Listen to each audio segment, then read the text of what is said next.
ఒట్టి కాళ్లతో సైకిల్ తొక్కుతున్నావు. పైగా పెడల్ కూడా ఊడిపోయింది. కాళ్ళకి ఎంత దెబ్బ తగులుతుందో ఏంటో. మళ్ళీ సైకిల్ తొక్కాలంటే ఇబ్బంది అవుతుంది కదా.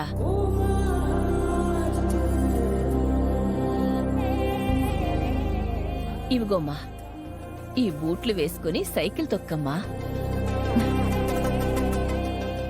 ఎవరండి మీరు? నాకెందుకు షూస్ ఇస్తున్నారు?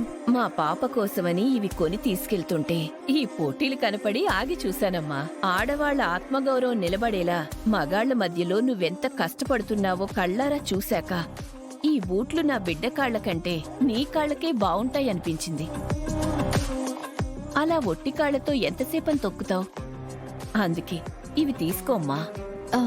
వద్దండి. ఇందులో తప్పే ఉందమ్మా. ఏ మీ అమ్మిస్తే తీసుకోవా?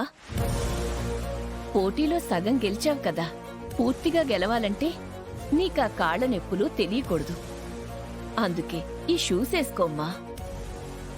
నీ గెలుపు ఇక్కడ నిలబడి చూసిన ఆడవాళ్లకే కాదు, రేపు పేపర్లలో చూసిన ఆడబిడ్డలకి కూడా ఆత్మధైర్యాన్ని, ఆత్మస్థైర్యాన్ని ఇస్తుంది.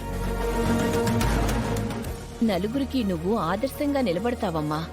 పోటీలంటే మగాళ్లకే కాదు, అవకాశమిస్తే ఆడవాళ్లు కూడా గెలుస్తారని నిరూపించిన దానివవుతావమ్మా. మొహమాట పడకుండా తీసుకోమ్మా. తీసుకో విజయ.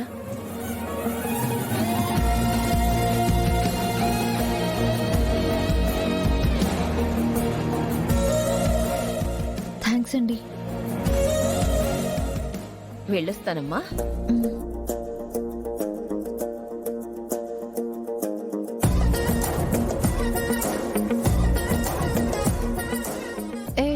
ఈ రెండు సెట్ అవ్వట్లేదు, వేరే తీసుకునిరా. అలాగే.